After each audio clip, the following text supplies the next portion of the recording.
देखिए, इस वक्त आपको बता दें, जो भी हम डिटेलिंग आपको करने वाले हैं उससे पहले सबसे बड़ा चैलेंज इस वक्त यह है कि वहां पे इलेक्ट्रिसिटी की कमी, क्योंकि कई हाइड्रो पावर प्रोजेक्ट्स बह चुके हैं, गांव के गांव बह गए हैं। ये सारी डिटेलिंग आने वाली है, लेकिन अभी जो इमीडिएट चैलेंज वो ये है कि रात हो चुकी है and time is the essence. जैसे जैसे वक्त बढ़ता जाएगा, जिंदगी बचने की संभावनाएं कम होती जाएंगी। नेपाल पर आज जो जल प्रलय आया, अभी उसका आपने एक छोटा सा अंश देखा। कहा जा रहा है कि बाढ़ की विनाश लीला इससे कहीं ज्यादा भयानक है। फिक्र यह है कि नेपाल में क्या ये प्राकृतिक आपदा थी या फिर कोई मानवीय भूल। इसके पीछे का कारण सिलसिलेवार तरीके से हम आपको बताएंगे। पहले तबाही की वीडियो फाइल की शुरुआत ग्योरोंग पोर्ट के सीसीटीवी फुटेज से।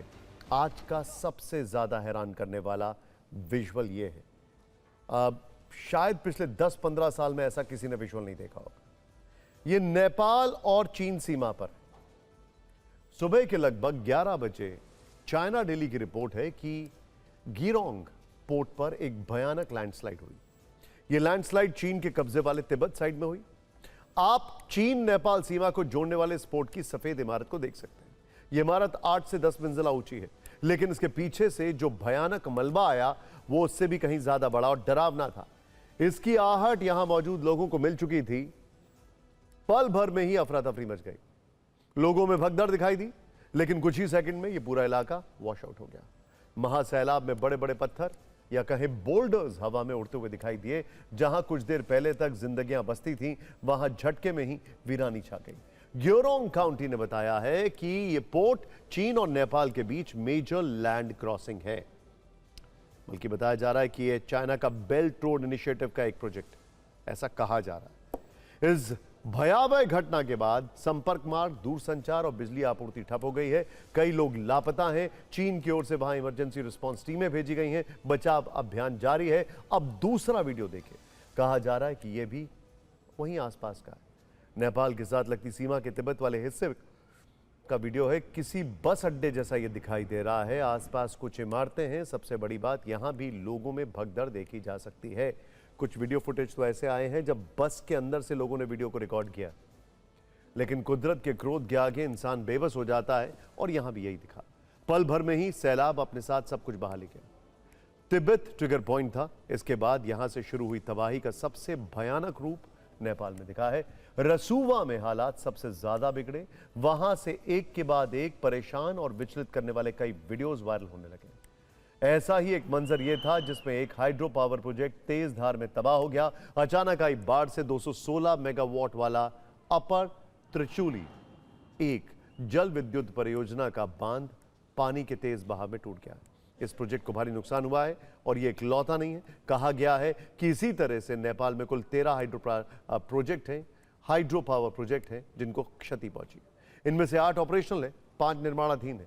कई प्रोजेक्ट चीन नेपाल सीमा के नजदीक स्थित भोटेकोशी नदी पर स्थित है, जो कि इस तबाही का एपिसेंटर है। प्रभावित प्रोजेक्ट्स की कुल क्षमता 748 मेगावाट बताई जा रही है और अब इस आपदा के बाद नेपाल की बिजली आपूर्ति के लिए चिंता बढ़ गई है।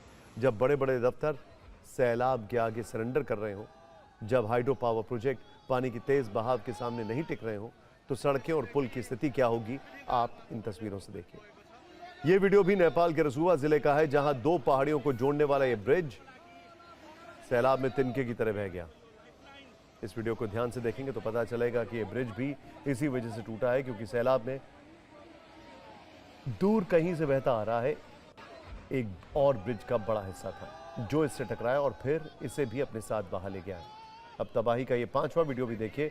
ये भी एक पुल का ही है, जो अचानक पानी में समाता चला गया। अब तक आपने पुल के नीचे नदी देखी, यहां भी पुल के नीचे नदी थी। अब पूरा पुल पानी के तेज बहाव में टुकड़े टुकड़े होकर तैर रहा है। तस्वीरें देखिए, बहुत चिंताजनक तस्वीरें हैं। चारों तरफ घर बने हुए हैं, पहाड़ है। इस इलाके में अच्छे खासे लोग रहते। ओहो, लेकिन अब भूस्खलन और बाढ़ के बाद भयंकर नुकसान पहुंचा।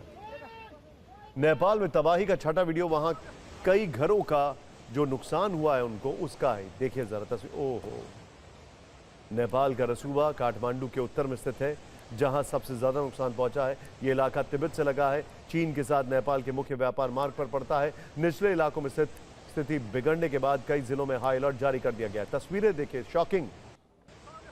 काठमांडू से लगभग 125 किलोमीटर दूर स्थित और तिब्बत से सटे पहाड़ी जिले रसूबा की आबादी लगभग 50,000। एक डिटेलिंग आ रही है, इसको वेरीफाई नहीं किया जा सकता है, लेकिन अल जजीरा की रिपोर्ट है और बल्कि कई इंटरनेशनल चैनल्स ने और भी रिपोर्ट किया है कि नेपाल की कम से कम 10% बिजली की क्षमता इस फ्लैश फ्लड के बाद खत्म हो गई। नेपाल में बीच सड़क कारें बह रही हैं, बड़े बड़े ट्रक और बसें सैलाब की चपेट में आते हैं।